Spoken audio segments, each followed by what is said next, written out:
bánjátok, ha bekapok egy banánt? Attól függ, hogy kiét.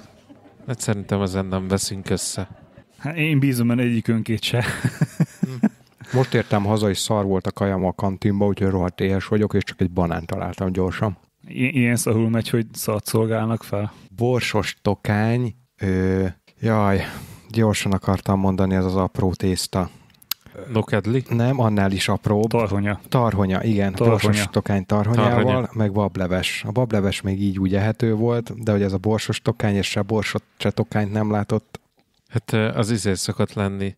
Azt a maradék mócsingos húsból csinálják jellemzően. Igen, csak az a bajom, hogy az a bajom bent, hogy hétfő van. Tehát ha maradt, akkor az pénteken maradt.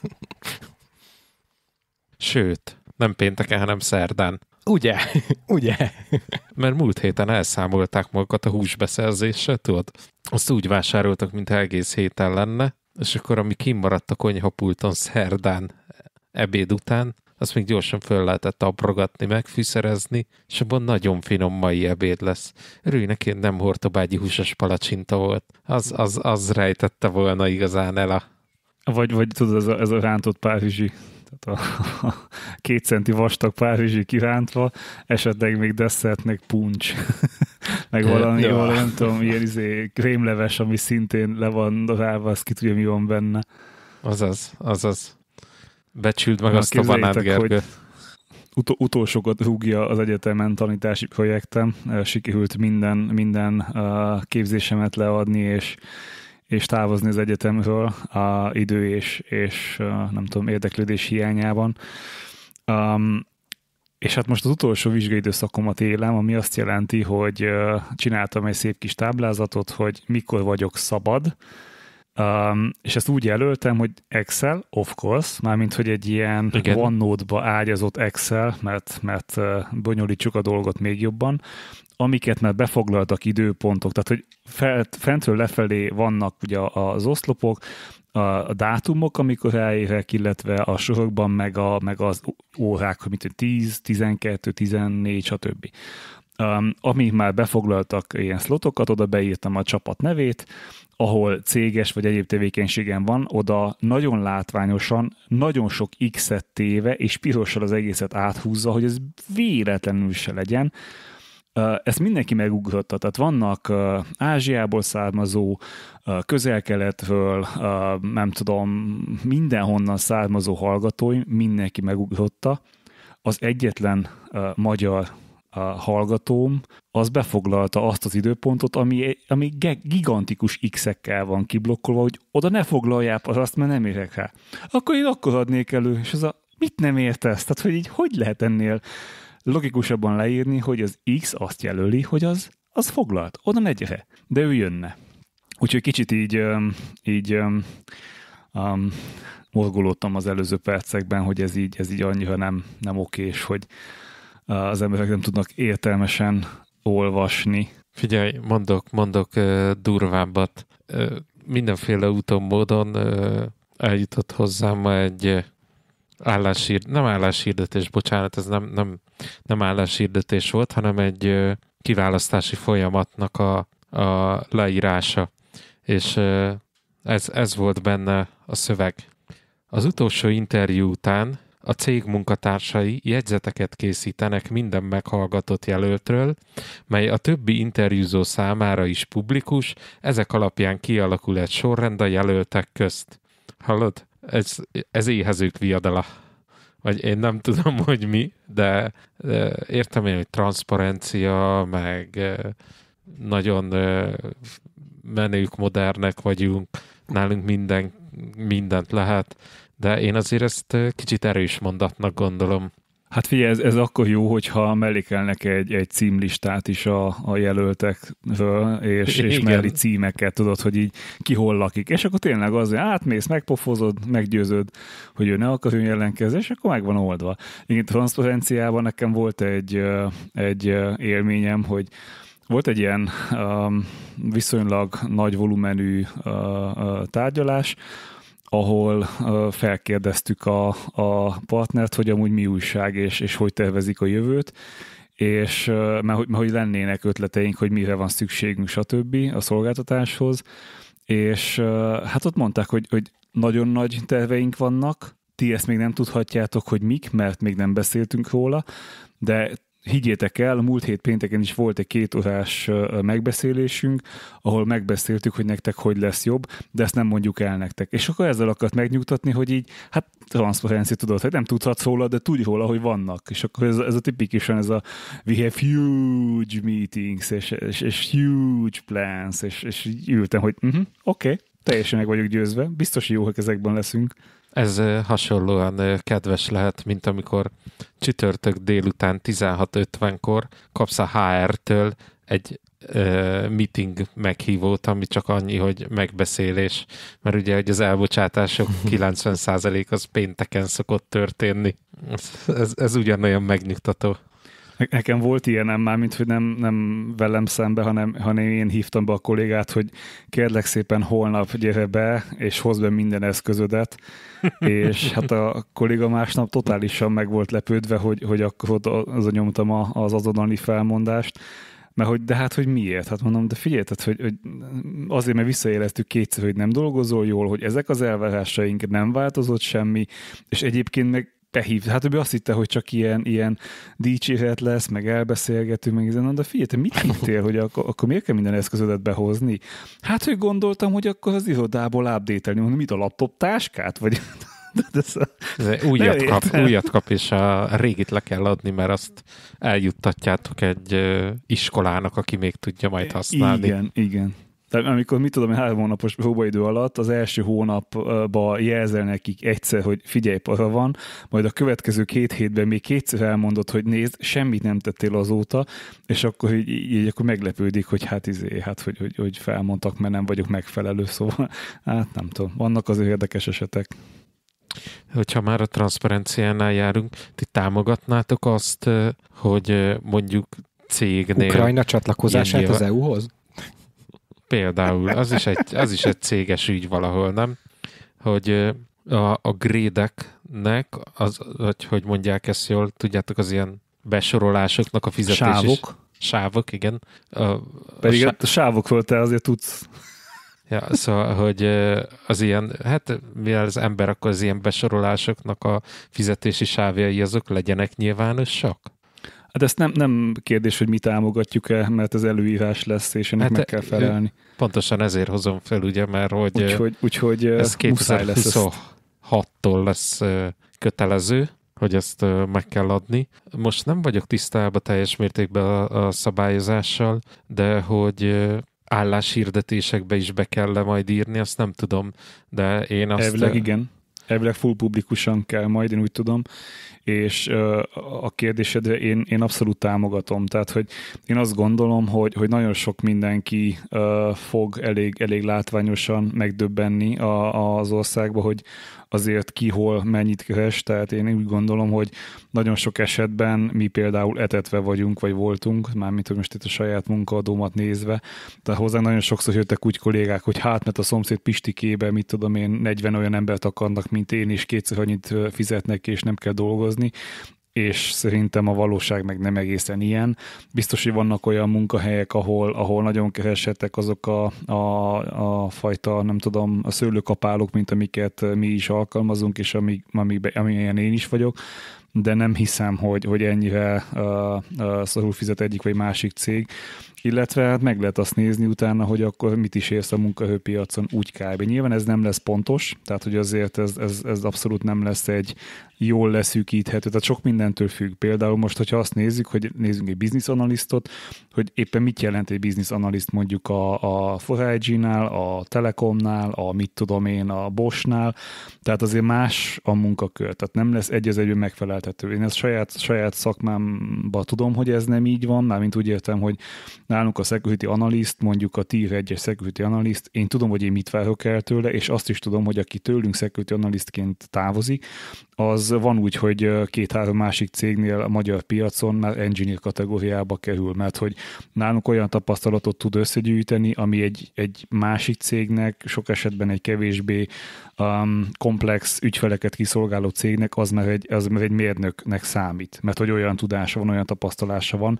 Nekünk meg totálisan máshol van a szintjük, tehát hogy ezt nem lehet majd összehasonlítani, és nyilván amikor valaki tőlünk elmegy mondjuk egy belépő security szintről, mondjuk egy mérnöki szintbe, hát nyilván ott más pénzek lesznek, de szerintem segíteni fog azért kicsit reálisabban látni a helyzetet a piacon, és nyilván ez ennek azért lehet egy felhajtó ereje is bérszempontból, hiszen hogyha azt látod, hogy mondjuk a szomszéd cégnél 2-szer annyit keresnek ténylegesen, és te meg akarod tartani az embereidet, akkor azért nem lesz meglepő, hogyha neked ott emelni kell. És akkor nem a bemondások alapján, hanem tény alapján, hogy ott lesznek a neten. Gergő? Én nem tudom, mármint, hogy nem tudtam, hogy lesznek ilyen kötelező elvárások, de ez azt jelenti, hogy ha én felmegyek egy álláskereső portálra, és megkattintok egy állásajánlatot, akkor ott az elvárásokon, meg a juttatásokon kívül ott lesz, hogy ez melyik grade-ben tartozik a cégnél, és ott lesz a teljes grade struktúrának a bérsávja, vagy ez mit jelent? Ez úgy, mintha most jelentkezel egy külföldi oldalon, tehát hogyha külföldön nézel állásokat, akkor ott megvan az adva az, hogy mik az elvárások, mik a feladataid, mi a cég, of course, és hogy milyen bérsávot jelent az évente. Most ez, hogy Magyarországon, illetve az EU-ban az évente, vagy havonta, az egy másik kérdés, de hogy igen, ott lesz a bérsáv, amit ők kínálnak ehhez a pozícióhoz. Ez tök jó. Németországban meg Ausztriában ugye nagyon régóta odaírják az álláshirdetéshez, hogy mit tudom én, ezzel a pozícióval te 50 000 euró bruttót kereshetsz egy évbe. Azért bruttót írnak, ugye, mert ott nagyon bonyolult az adózás a magyarhoz képest, a laminált padló áfájának az 1/3 a felét visszaigényelheted, ha Brandenburg tartományba jobb lábbal léptél hétfőn délután. Szóval, hogy elég összetett kérdés, és azért bruttót adnak meg. Én azt támogatom, hogy Magyarországon is bruttót adjanak meg, mert ugye az, hogy kinek mennyi lesz a nettója, az annyira egyénfüggő. Persze van egy nagy átlag, de rengeteg minden számít, hogy mennyi is lesz a forint a végén. Hát igen, mondjuk sajnos azért annyira nem egyénfüggő, tehát azért viszonylag kevés a módosító, nyilván a családi helyzet, tehát szociális helyzet, ilyesmi az módosít, de azért ebben tökre igazad van, hogy Németországban ott nagyon sok mindent tudsz az adatból leírni, meg ott nagyon sok mindentől függ, tehát ott azért elég sok kategória van, nem tudom, 10-valahány kategória, hogyha jól tudom, az alapsávok, és azon belül még mindenféle módosítás, de ott is az igaz az, hogy akkor szívsz a legjobban, hogyha egyedülálló férfi vagy, akkor az nem segít, tehát ők adóznak a legtöbbet. Most ez jó-e vagy nem, azt nem akarom firtatni, mert nem vagyok adószakértő, és nem vagyok német adószakértő. De ja, én támogatom, és örülnék neki, hogyha ez átlátható lenne, és annak is örülnék, hogyha én mondjuk, nem tudom, többet kéne adózzak, mint az, aki esetleg minimálbérből él. Tehát, hogy én ezt most hallgattam egy adást, talán nem a Telexnek, hanem a Partizánnak a péntek reggelét, minden péntek reggel jön ki, teljesen módon is ilyen heti témákkal foglalkoznak, illetve egy témával, és most pont ez az egy kulcsos adórendszer, illetve ennek a előnye-hátrányát taglalták, hogy ez hogy is van. És igen, tehát abszolút nem tartom fairnek, hogy én, aki azért viszonylag jól keresek, mondjuk egy átlag magyar dolgozóhoz képest, én ugyanolyan százalékban adózok, ami azért, és még mindig nem kell magamat annyira rosszul érezzem, mint mondjuk az, aki minimálbéren van bejelentve, és mondjuk ennek a sok százszorosát keresi, de ez egy másik kérdés. Szóval én tökre hinnék abba, hogy legyen egy társadalmi felelősségvállalás és egy megfelelő részkivétele a szociális dolgokból, de ez közös javakból. Hát igen, a közös javakból sokan vesznek ki. A nagy húsos fazékból. Be is tennének. Nem. Sokan fizetnek be, és kevesen vesznek ki. Jogos. Kevesen vesznek ki sokat. ez a kevesen, probléma. nagyon sokat, pontosan ez a gond, igen. Én is maximálisan támogatnám ezt, hogy legyen kiírva így álláshirdetéseknél, hogy tudod, ez a mennyit kereshetsz. Csak klasszikusan azt tudom mondani, hogy autóbuszok hátuljára láttam írva, hogy nálunk akár 750 000 forintot is hazavihetsz. Most azt nem tudom, hogy gondolták, hogy 750 000 hazavihet, hogyha 75 utas van a buszon, és mindenkinél van 10 000 forint, és mindenkit hazavisz, akkor hazavitt a buszsofőr 750 000 forintot, de így pont emiatt így megnéztem kíváncsiságból az átlagos buszsofőr fizetéseket, mert mint aki ilyen helyi járatos buszokon dolgozik, azok ilyen 550-650 000 forint, és ez bruttó, ami kijön a pótlékokkal. Nyilván ez nettóba sokkal jobban hangzana, de ez is nagyot segítene, ha kiírnák a fizetést, de hogy akkor ennyi a fizetés, és nem lehet akár ennyi, mert csomó helyen van ez. Szerintem a Lidl is így hirdeti a területi értékesítési képviselőt. Láttam most itt nálunk a fehérvári Lidlinél kiírva, hogy az elérhető bér 3 év után 1.600.000 forint. Egyébként nekem például nagyon sok kollégám jött azzal annak idején, hogy nekik az Aldi az többet fizet, és az Aldiban többet lehet keresni, mint nálunk. Amit én azzal kötöttem össze, hogy hát az biztos kamu, hagyjuk már, mert azért mégis IT-biztonságos bért ne vessünk már össze egy Aldiban dolgozóéval. Aztán kiderült, hogy ők nem az Aldiha gondolnak, amire én, illetve de az Aldiha, csak hogy annak van egy IT szolgáltató központja itt Magyarországon, és hogy abban fizetnek jobban. És egyébként összességében, tehát bérszempontból, ahogy én hallottam és megértettem, de nyilván ez nem biztos, hogy a mai napig így van, bérszempontból az alapbérük az jobb volt, tehát magasabb bért kaptak, viszont nem kaptak olyan jutatást. És ez az, ahol kicsit azért így megint egy olyan dolog, hogy mi mindig elmondtuk, és én nagyon kellemetlennek éreztem ezt a beszélgetést mindig, amikor még helyben volt az interjú, és nem online, meg amíg jártam interjúkra, hogy hát mi csomagban gondolkodunk, hogy nem csak az alapbért kell nézni, hát van még a 13. havi fizetés, illetve hát mi bónusznak hívjuk, mozgóbérnek, meg hát ugye ott van a szép kártya, meg hát ugye ott van az All You Can Move, meg a mit tudom én, tehát hogy és azért jobban belegondolva tényleg az van, hogy sok esetben vannak olyan jutatások, amit nem biztos, hogy kezdő munkavállalóként belépő szintű, vagy mondjam, pályakezdőként te értékelsz. Tehát például az, hogy van egy egészségbiztosítás, hát 20-valahány évesen pont elibeszélhet, hogy van egészségbiztosítás, hiszen egészséges vagy. Azért most így 40 fele, amikor azt mondják, hogy oké, akkor megszűnik a magánegészségbiztosításos, vagy magán orvosi lehetőség, illetve úgy szűnik meg, hogy minden esetben van egy 10 000 forintos önrész, akkor azért úgy azt mondod, hogy hát azért na, az tök fontos és tök jó. Szóval azért meg kell azt nézni, hogy hova, és hogyha csak a bért írod ki egy ilyen bérsávos valaminél, azért azt tud torzítani, mert lehet, hogy magasabb az alapbér, viszont nem adsz mellé semmit, és lehet, hogy mondjuk valakinek nem számít az alapbéren felüli juttatás, van, aki viszont meg tökre él vele.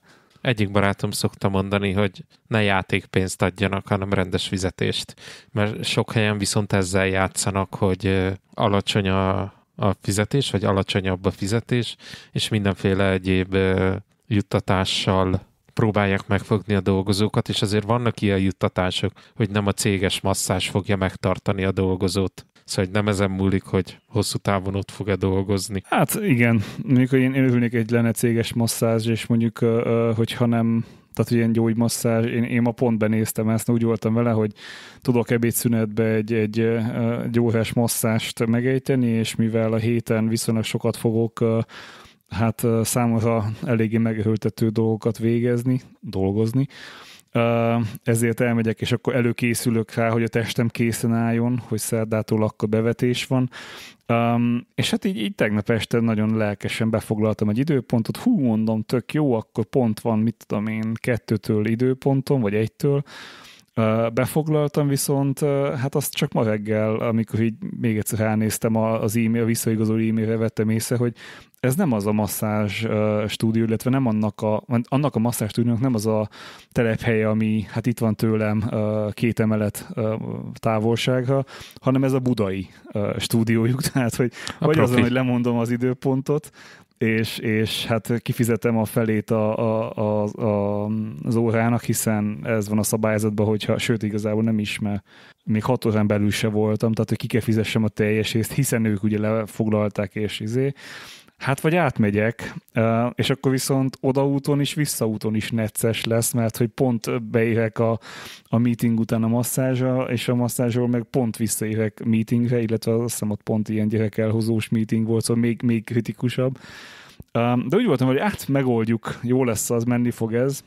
És hát akkor Antana nem számolt az időjárással, meg a mozgó esernyőkkel Budapesten, hogy ilyenkor ül mindenki autóba, hiszen esik az eső. Úgyhogy olyan dugó volt, hogy hát pont beértem, tudjátok, hát a masszázs ugye a lelki és testi nyugalomról szól, meg a fájdalomról nyilván. Hát ebbe úgy kell megérkezni, hogy futva szarva, és úgy kell távozni, hogy hú, ezek sietek, mert elkések, szóval viszont tökéletesen szétcseszte a vállam meg a hátam, illetve hát szét volt cseszve, csak ezt ráerősített. Úgyhogy valószínűleg holnap izomlázzal fogok kelni, és fájdalmakkal, de hát mindegy, érdekes volt. Még egy dolog ezzel a témával kapcsolatban, ami nekem nem szimpatikus, azok az ilyen sales tevékenységhez kapcsolódó munkák. Én ez az én lélekvilágomhoz nem tartozik hozzá, hogy adjak el dolgokat, ami nem is az enyém, csak érezzek vele együtt, és akkor majd azért kapok fizetést, hogy mennyit adtam el abból az egy adott dologból, vagy ilyesmi, szóval, hogy ez nem az én világom. Tudom, hogy vannak emberek, akik nagyon nagy dumájuk van, és az egész életük csak egy szélszelés, és ebből jól meg tudnak élni, de én ez nem én vagyok. Én szeretem azt, hogyha van havi fix, ahogy szokták mondani. Hát egyébként a salesben nem is az a szörnyű, hogy el kell adni valamit, hanem én azt tapasztalom, hogy legalábbis mi fájdalmunk az, hogy a sales folyamat és a salesesnek a fizetése ott ér véget, hogy aláírták a szerződést, és nem ott, hogy ez egy sikeres eladás volt, tehát hogy az ügyfél azt kapta, amit megvett, és mi azt tudjuk-e nyújtani, amit a szélszes eladott, és amit az ügyfél meg akart venni. Tehát én nagyon sokszor futottam abba bele, hogy megkötötték a szerződést, és az első ilyen üzemeltetői vagy üzembe állítási tárgyalásoknál derült ki, hogy nulla az, amit teljesíteni tudunk, mert fasság, amit eladtak. Tehát, hogy mit tudom, most mondok egy példát, ha te akarsz egy olyan autót, ami elmegy 1000 kilométert 2 liter üzemanyaggal, azt szélszes eladja, hogy persze, itt van, hogyne, megoldjuk.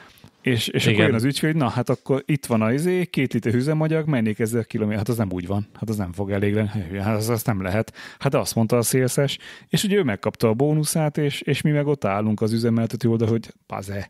Akkor te vagy akit az ügyfél egyébként leköp, és amúgy jogosan, hogy hát azt mondtátok, hogy hát innentől kezdve ti dolgotok, hát jó, de azt nem lehet, ez fizikai leheted.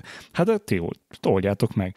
És itt látom azt, hogy a salesnek a bónusza nem ott kéne történjen, hogy telepítettük, meg vagyunk, hanem mondjuk tehát sikerült a telepítés, és egyébként az ügyfél amúgy elégedett is.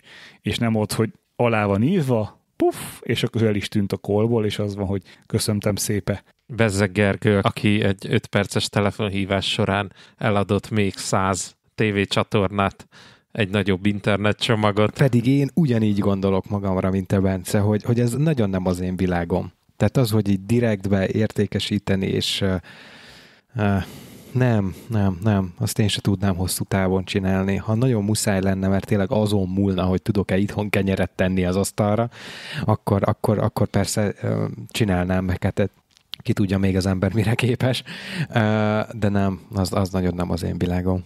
Ott abban a helyzetben egyébként el tudtam fogadni, és működött. Én nagyon sok sales tevékenységet láttam hétvégén, mert kimentünk kölyökkel Ausztriába, és hát így volt egy projektünk, hogy étkezünk, de mivel nem akartunk ilyen szendvics, meg ilyesmit enni, ezért, meg hát volt egy bizonyos lekenyerezési vagy lefizetési szándék, ezért fagyizót kerestünk, és úgy voltam vele, hogy hát az ideális eset, hogy napsütés van, jó idő van, egy olyan sétáló utcát, vagy sétáló jellegű utcát akarok, ahol ki lehet ülni egy kávézót, az, ha jót fagyizni, vagy hát cukrázat, tök mindegy, jót fagyizni, és utána tovább sétálnunk. Mi erre a legjobb lehetőség? Hát ott van a Mariahilfestraße, azt tűnt ilyen nagynak, szélesnek és tele minden, hát ott biztos lesz. Na ott nincs, tehát hogy oda nem menjetek fagyizni, ott nincs ilyen kiülési lehetőség.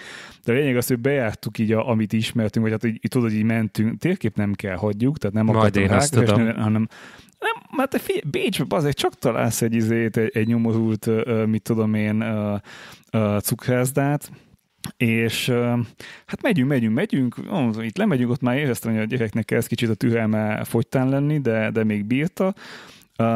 Majd láttam a térképen egy olyan, hogy Naschmarkt, ugye ez lefordítva azt jelenti, hogy ilyen nassoló, vagy hát ilyen rákcsálni való piac. Mondom, Nasi meg piac. leszünk, itt biztos, hogy lesz nasi piac, igen. Itt biztos, hogy lesz fagyizó.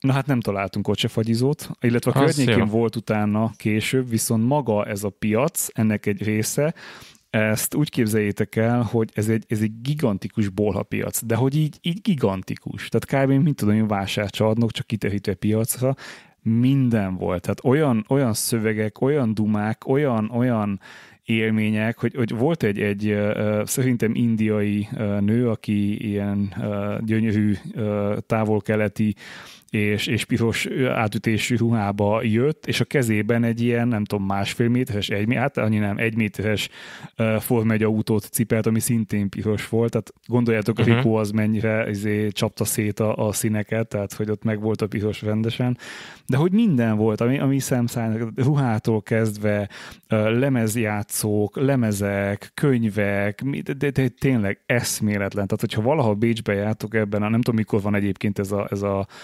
bolhapiac, vagy milyen gyakran van, mi végigmentünk rajta 2-szer, és így zseni, tehát hogy egyszerűen így szívta be az agyama az információt, hogy így tényleg ez a bárhova nézel, ez a minden.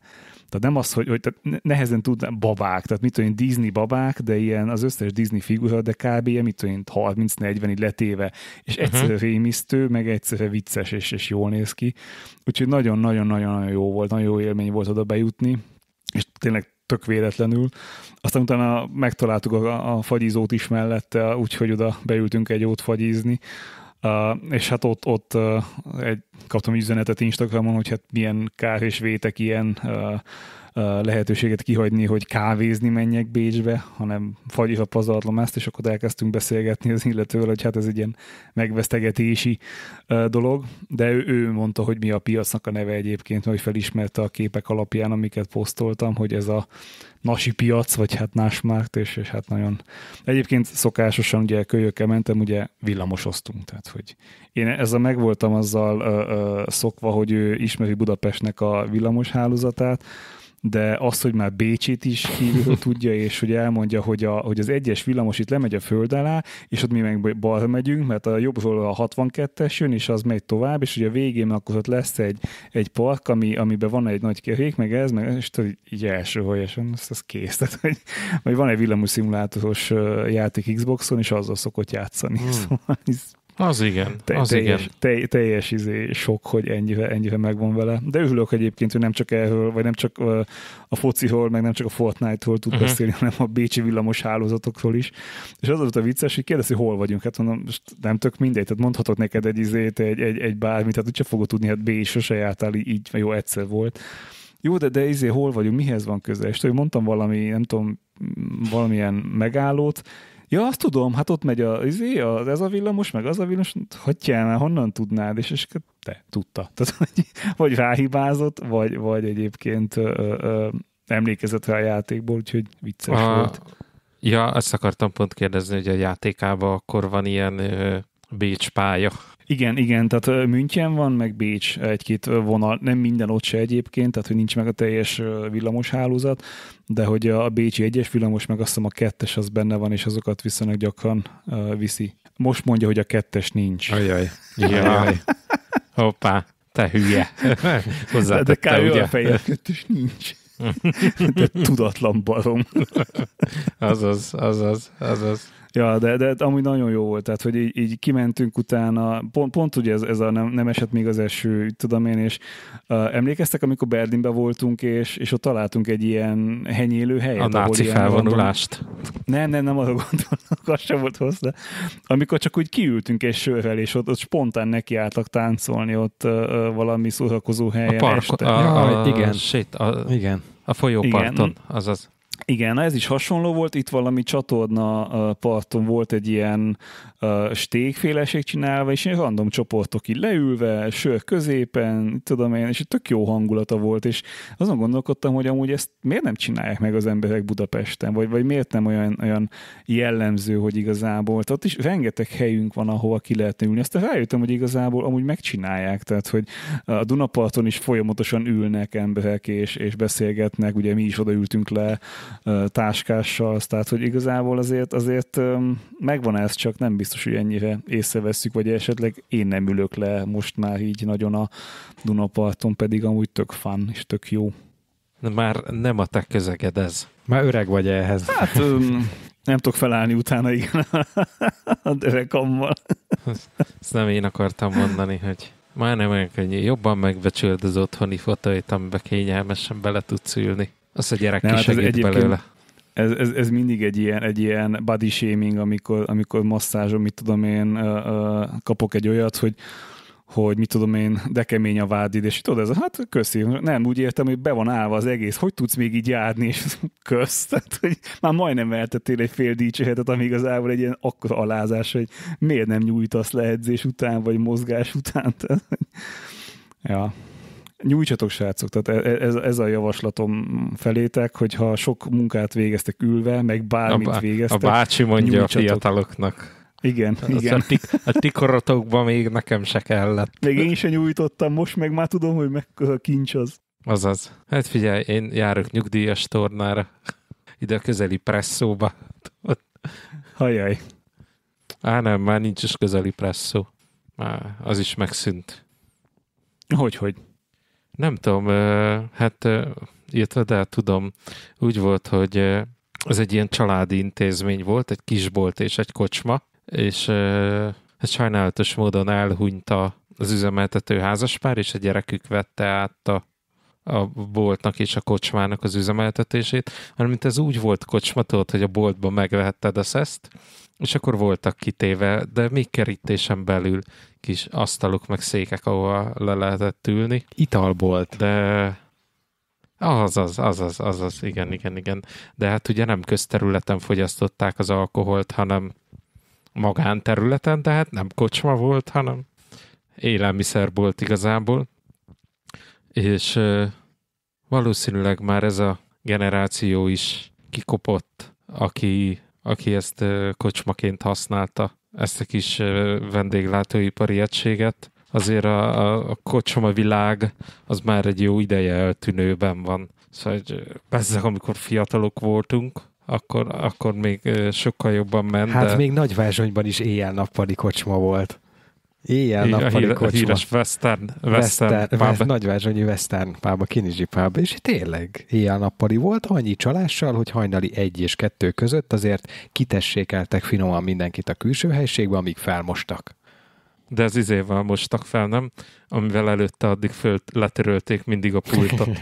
És azt a rongyot, azt ledobta, az már úgyis nedves volt a kifolyott bortól, és akkor azzal föltörölgettek. De amúgy a Telexen ugye megint volt egy hosszabb fotós cikk a kocsmavilág kihalásáról. Én megmondom őszintén, most annyira a szöveget nem olvastam végig, engem a képek érdekeltek rajta, de igen, ez egy létező dolog. De amúgy meg gondolom az emberek továbbra is, főleg a fiatalok továbbra is járnak szórakozó helyekre és italoznak ilyen helyeken, csak gyanítom, hogy ez most már inkább úgy a város meg a főváros.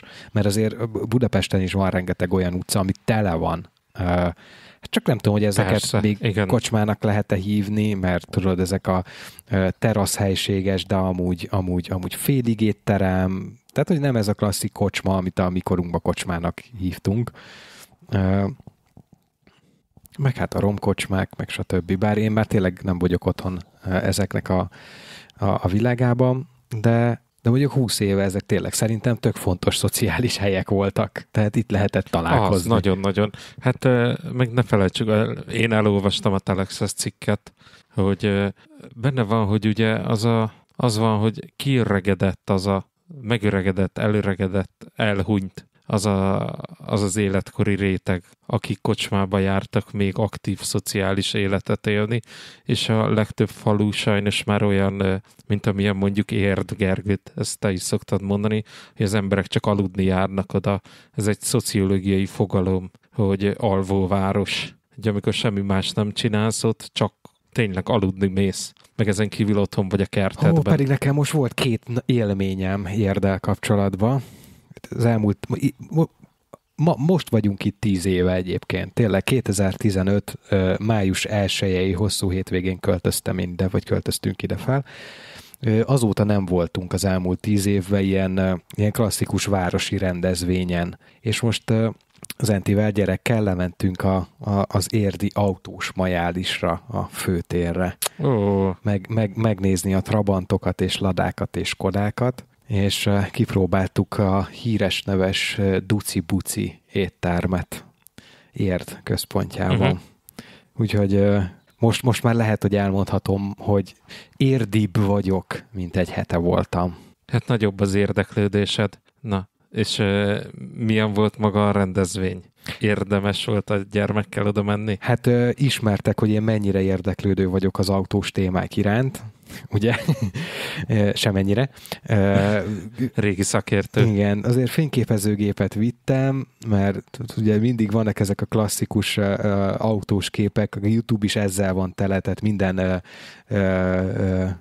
aktuális Fuji kamera teszt, az olyan képeket mutat, ahol tudod, ilyen szögbe elforgatott autóknak a hátsó fele, vagy éppen az első fele, és hogy ezek milyen jók. Én nem tudom értékelni ezeket a képeket, de gondoltam, legalább ilyennel próbálkozok. Nem. Egyrészt sokan voltak, kurva hangos volt a zene. Meg engem ez a téma nem érdekel. De egyébként Zentit se érdekelte különösebben, és sokkal jobban el volt a Földrajzi Múzeum kertjében rohangálva. Az az Egyszem kávézó, ami itt van Érd főtéren, most azt hiszem, hogy Barkának hívják. Régen ilyen, nem is tudom, mi volt az eredeti neve, ilyen specialty kávézó kezdemény volt itt Érden, még a Covid előtt. Na, azt a helyiséget vették át, és Barka néven futtatják, és ez egy icipici kis kávézó, egy 3 fős staffal, és akkor ők az egyetlen, aki ott a több 100 fős tömeg mellett nyitva vannak, tehát ott kb. Lehetetlen volt bármit beszerezni, de én megpróbáltam. Klasszik, de ez szerintem, Bence, neked pont nem kell bemutatni ezeket a falunapokat. Nem tudom, hogy városon hogy hívják nekem a falunapokat. Nekem nem. Igen, minden sztereotípiájával. És akkor tudod, előre meg voltak hirdetve, hogy gasztronómiai élvezetek, meg nem tudom milyen szöveggel. Ez 2 pultot jelentett, volt egy kürtős kalácsos, meg volt ez a klasszikus édességes. És akkor nekem nem voltak nagyok az elvárásaim, tehát én arra számítottam, hogy megjelenik mondjuk 2 food truck, és akkor az egyikbe kapsz egy jó lángost, a másikban meg kapsz valami hamburgert. Nem. Én az elmúlt 10 sok évben, bőven 10 plusz évben, most volt az első május 1-je, hogy nem dolgoztam sehol rendezvényen, és nem azért, mert nem akartam, mert munka az lett volna egészen addig, míg egy az adott városba élő önkormányzati képviselő úgy nem dönt, hogy ő ezt jobban tudja, és a másik ajánlatot fogadta el, ami egyébként tartalmilag, aki ért hozzá és elolvassa, tök másról szólt, mint a mi ajánlatunk. Teljesen más volt a technikai leírás, de az nem számított, az ajánlat az olcsóbb volt. Ja. És kíváncsiságból visszanéztem a 3 napos rendezvénynek a fényképeit. Hát, hogy mondjam finoman, a fotósokon is spóroltak. Eddig 3 fotós volt a rendezvényen, mert nem egy helyszínen zajlik. Most egy darab hobbista volt a fotós, aki nem főállásba fotóz, csak így szereti csinálni. És ennek következtében nincs is kép a rendezvény minden pillanatáról. Mondjuk szerintem egy ilyen rendezvényen, ami megmozgat egy környéket, egy várost, tökre fontos lenne, hogy legalább azokról a fellépőkről legyen fotó, akik a környékbe valóak. Tudjátok, klasszikusan délelőttönként föllép az óvodás csoport, az iskolások, a helyi nyugdíjas klub. Nyugdíjas klub és néptánckör. Igen, de ezek kellenek egyébként. Szóval, hogy én egyetértek, hogy lépjenek föl, igenis, mert hozzátartoznak a helyi közösséghez, és mutassák meg az ő tudásukat, és ezt a maga szintjén kell kezelni. És például ez tökre fontos lenne, hogy ezt fénykép formájában is megörökítsék, mert akkor meg tudják mutatni az unokának, vagy a távol élő ismerősnek, hogy nézd, itt voltunk, vagy ki tudják nyomtatni, ki tudják tenni otthon a falra. Ezek tök fontos emlékek lennének, tehát úgy tűnik, hogy most ezen is spórolni kellett, de arról szerencsére van kép, ami szerintem a világ egyik legkellemetlenebb dolga, hogy zenekari koncert közben megkérni a párodnak a kezét. De úgy, hogy nem a zenész, hanem csak egy ilyen rajongó, ő neki az a megbeszélése a zenekarral, hogy ő akkor az X szám után fölmenne a csajával, és ott kérné meg a kezét. És ez szerintem ultra kellemetlen mindenkinek. Ez ugyanaz, tudjátok, amikor Amerikában kosármeccs fél idejébe kérik meg valakinek a kezét, és csomó ilyen videó van, hogy a csaj nemet mond. Azok a legjobbak. Meg ez a Jó barátok sorozatban is volt Phoebe-vel esett meg. Igen. De volt egy ilyen egyébként, hogy valaki talán módosította a Jó barátoknak azt a részét, ahol megkéri a kezét, és megkereste a szinkron színészt, és felmondatta a saját csajának a izét, és mert hogy a barátnője mindig erre aludt el, tehát mindig úgy aludt el, hogy Jó barátokat nézett, és hogy kicserélte ezt a részt, és várta, hogy na, akkor mikor lesz az, hogy tudod, hogy akkor nézi, és akkor hogy hú, micsoda. Nem tudom, hol hallottam ezt a sztorit, de szerintem ez viszont zseniálisan ötletes, tehát hogy ha már valaki jobb barátok függő, és mit tudom én, megszereti, akkor az itt tök jó ezt az effortot beletenni, és ez tényleg különleges, mert hogy azért nem egy, mit tudom én, karácsonykor nem tudom, a fa mellett, vagy tudod, amikor így kipipálsz egy ajándékot, tehát ez a tipik ez így jó. Itt az eseményen, itt a színpadnál az egyetlen ember, aki egy ilyen nagyon old school Dell laptoppal csinálta a zenét, ő valószínűleg Beatrice fan lehetett, mert amíg mi ott voltunk, semmi más. Hát az volt licenszelve. Figyelj, amíg volt Agárdon működött a Fehér Korom Old Jazz Club, ez egy háznak az ilyen garázsból kialakított helysége volt. Ott minden hétvégén játszott egy DJ csávó, és azért ő volt a DJ, mert ő hozta a laptopot, és indította el YouTube-on mindig a következő számot. Ő tudta, hogy hol van a play-gomb. Egyébként említetted így a fényképezést, erre csak annyit akartam még rá, hogy volt egy ilyen érdekes megfigyelésem itt az autós majálison, hogy rettentő sok ember fényképezett, rettentő sok ember bridge fényképezőgép, és ez volt benne a meglepő, hogy sokkal több embert láttam ezekkel a klasszikus, talán a Fujinak, Canonnak is voltak, mert nem tudom, hogy ma is gyártják-e, meg forgalmazzák-e, de tudjátok, ezek az igazi bridge fényképezőgépek, és tolták. Létező szegmens. Tök fura volt, én nagyon rég láttam ilyet. Én is egyébként talán múlt hétvégén volt a fiamnak egy foci meccse, és ott láttam egy anyukát, aki az csütörtökön volt, május 1-én. Lehet, ugyanazt láttuk. Ő is ezt csinált, hogy lelátóról fotózta a gyereket lenne a pályán, és egy ilyen, tudod, ez a klasszik, hát nekem is volt ilyen, nem szóval én onnan ismertem fel, és ez hallottam is a motot, hogy zoomol, és nem akarod, ez lassan zoomol, mit tudom én. Hú, igen, az érdekes állatfaj. Ezeknek van egy markolata, mint régebben a DSLR-eknek volt, legalábbis akkora, és úgy azon van rajta egy olyan pánt, amiben tudod, így a tenyeredet, meg a kézfejedet teszed vele. Tehát ugye nagyon, nagyon fura. De nem tolják, tehát hogy a fényképezés az egy szép dolog, meg úgy megörökíteni az emlékeket, igazából mindegy, hogy mivel csinálják, csak de nekem volt egy ilyen feltűnő és új dolog. de az emberek nagyon nagy többségének, akinek van egy ilyen fényképezőgépe, ő tökéletesen elégedett azzal a fényképezőgéppel. Azt lementi jépekbe a számítógépre, és arról az eseményről megvannak a fotói, és pont. Nem akarja szerkeszteni, föltölti maximum a zárt csoportnak, a zárt Facebook csoportnak az oldalára, vagy elküldi e-mailbe a barátainak, vagy tök mindegy mi. Szóval hogy ez egy tök más réteg, mint az, aki tudatosan fotóz és foglalkozik mondjuk utómunkával, vagy fényképezőgépekbe kicsit jobban belemélyed. Ez egy élő réteg. Ja. És nem véletlenül vannak a mai napig új bridge fényképezőgépek. Én kivittem a filmest, az egyetlen működő filmes kamerámat, az Olympusnak az XA2-t, meg van benne film is, mert azért így elképzeltem, hogy ott ért főterén, ott azért vannak ilyen retro hátterek. Tehát maga a nagyobb épületek, maga a hivatal épülete is ugye nagyon, nagyon szoci, ráadásul ilyen nagyon régi betűtípussal van festve. Word art. Igen. Mondjuk és ki. Ugye tudtam előre, hogy nyilván itt retro autók lesznek kiállítva, tehát hogy milyen menő lenne tényleg egy olyan, ráadásul filmes, tehát hogy analóg képet csinálni, minthogyha az 72-ben készült volna egy érdi majálison.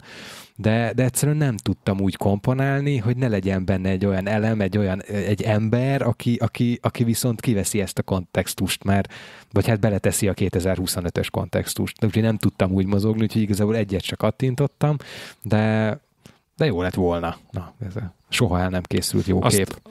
Azt vágjátok, hogy van ilyen objektív, hogy maga az objektív teszi filmessé a fényképet? Hát nem tudom, hogy objektívnek nevezzük objektívnek, mégiscsak fölcsavarod, és olyan, mintha tényleg egy lencse lenne. Retropiának hívják a megoldást, ami létezik. Nem szimuláció, meg semmi ilyesmi, és full modern fényképezőgépekre is föl lehet tekerni. Tök jó. Ugye ez az úgynevezett manuális filter, hogy előhozzad azt a filmes hatást, a kicsi szemcsésség, elmosódottság, stb.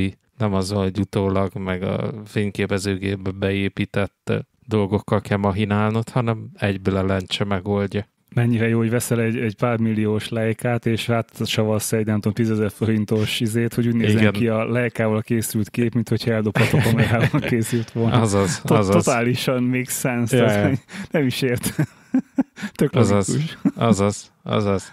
Hogy figyelj, játék nyilván. Csak hogyha veszel egy Leica Q3-at 8000 euróért, és akkor még 80-ért veszel hozzá egy ilyen lencsét, mert elfogyott a pénzed. Q3 az nem cserélhető lencsés, de ne is törődj vele.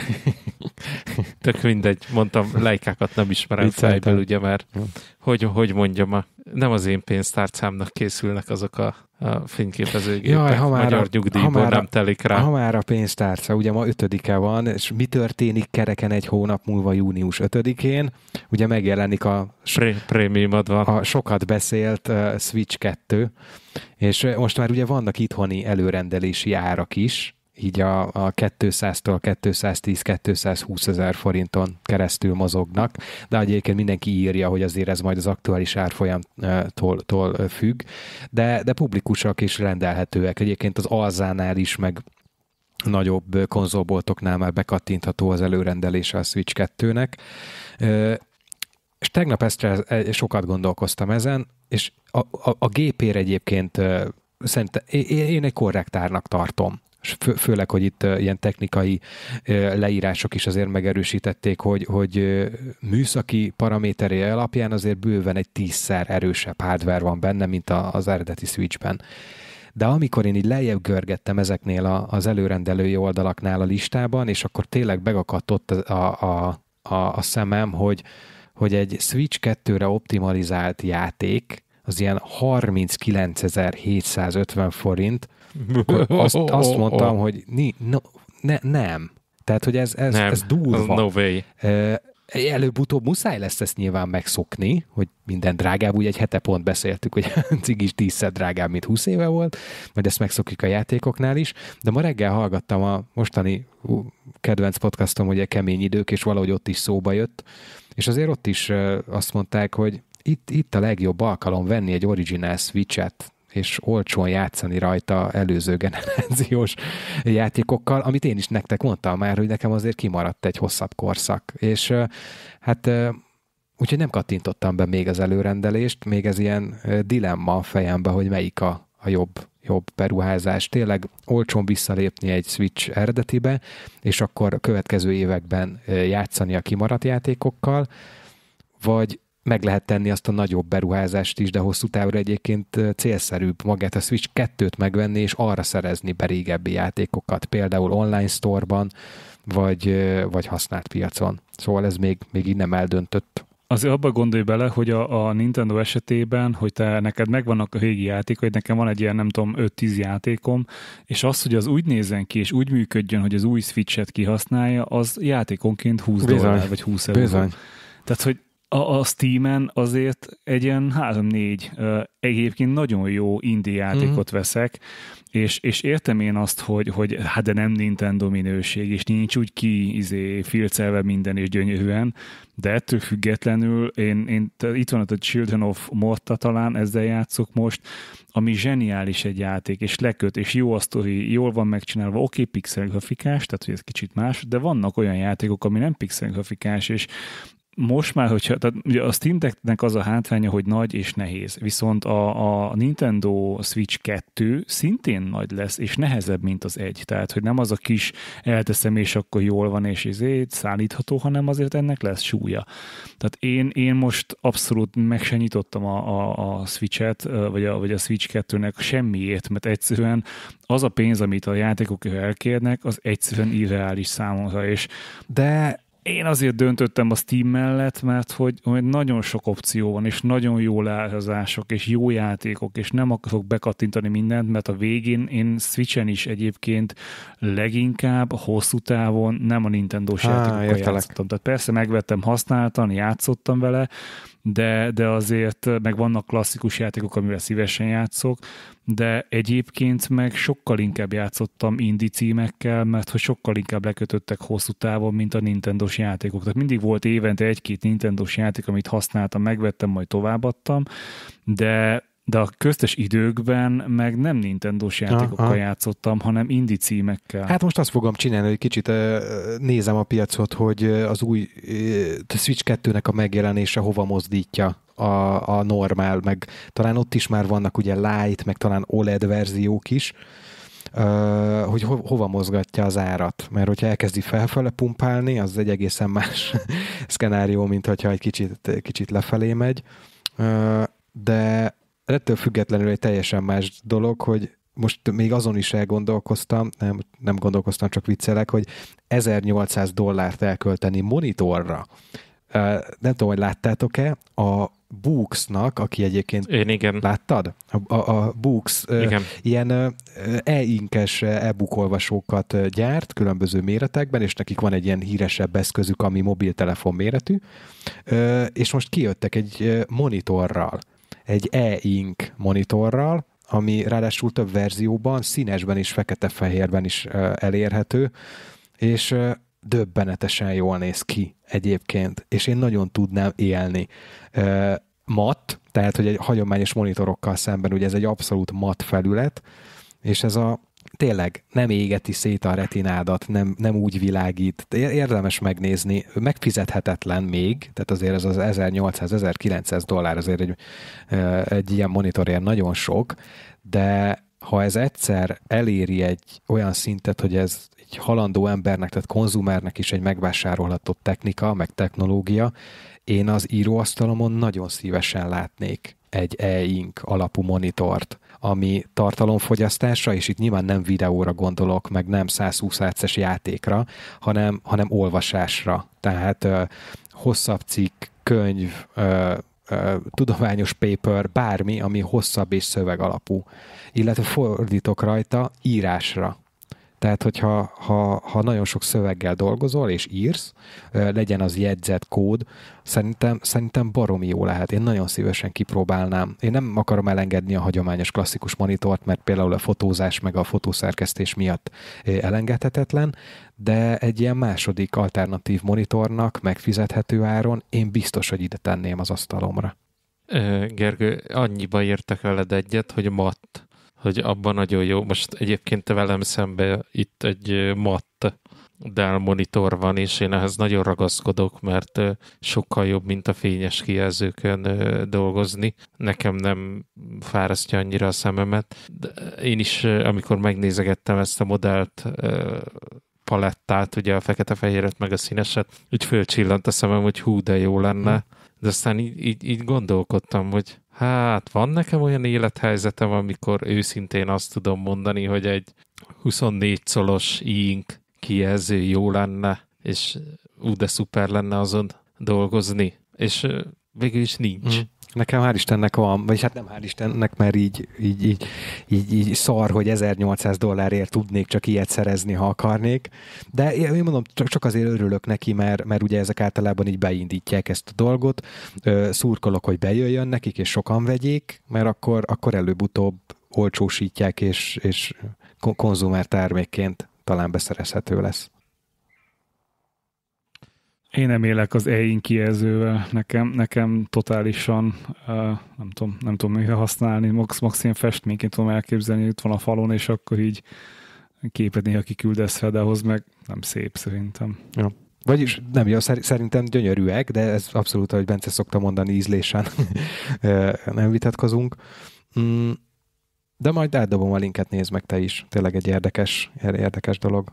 Nem tudok másról, egyébként nem tudom, hogy más gyártó csinálna ilyet, mert ugye ilyen e-ink paneleket lehet venni, és akkor tudsz összerakni otthon ilyen Raspberry Pi-okkal, meg nem tudom mikkel eszközöket, de én még nem láttam ekkora méretben kifejezetten monitornak nevezett eszközt, ami e-inkes lenne.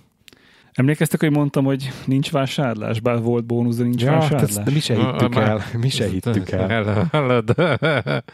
Mondtál már ilyet, ezt úgy mondod, hogy nem veszek semmit, mondta Antenna 9 óra 1 perckor, mert 9 óra 2-kor az OTP csődbe ment, mert levontak mindent.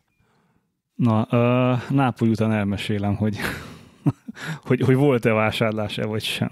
Nyilván volt. Ja. Tegyék meg tétjeiket. Lehet fogadásokat kötni. Azt is tudjuk, hogy fényképezőgépet vettél objektívvel. Nem. Sony-s leszel. Aha, abszolút igen. Egyébként felmerült az ötlet, nem a Sony, de hogy elgondolkodtam azon, hogy egyébként engem a Fuji mennyivel fog így kiszolgálni, és igazából azt jutottam, hogy amúgy kiszolgál. Nyilván nem az autofókusz bajnoka sok esetben mondjuk egy sportszituációhoz, de aztán rájöttem, hogy amúgy meg nem fotózok sportot annyit, hogy emiatt kelljen váltani. De így fotózás közben elgondolkodtam, hogy mennyien váltottak Canonra, és hogy mi lehet ennek az előnye, meg a hátránya, meg egyebek. Majd visszahajtottam a fejem a monopodon nyugvó T4-es Fujiha, és úgy vagyok vele, hogy csodálatos gép ez, tehát nem kell nekem másik rendszerbe gondolkodni, úgyhogy nem veszek Sony-t semmiképpen sem. De valami mást szállít a posta. Gurulós bőrönd. Nem, semmi. Mondom, jövő héten meg az még két hét. Mekkora cliffhanger dobsz ide, hallod? Egyébként, ha már gurulós bőrönd, ezt már múltkor említettem, hogy ezt lehetett tudni, hogy a Bellroy is készül rá, de már a héten, talán a múlt héten már megjelentek a hivatalos termékek is, 2+1 lett, úgyhogy most nekik is van gurulós bőrönd megoldásuk normál és light verzióban is, tehát hogy aki így a Peak Design mellett esetleg ilyenre fogékony és szükséges, érdemes megnézni. Ők máshogy képzelik el ezt, mint például egy Peak Design. End of story. Na, jó van, akkor együnk valamit, mert itt a nagy izgalomban megéheztem, hogy mit fog Antenna vásárolni, illetve már vásárol, csak nem mondja el, de most ezen lépjünk túl. Úgyhogy 2 hét múlva megtudjuk. Na, szavaztok. Ciao.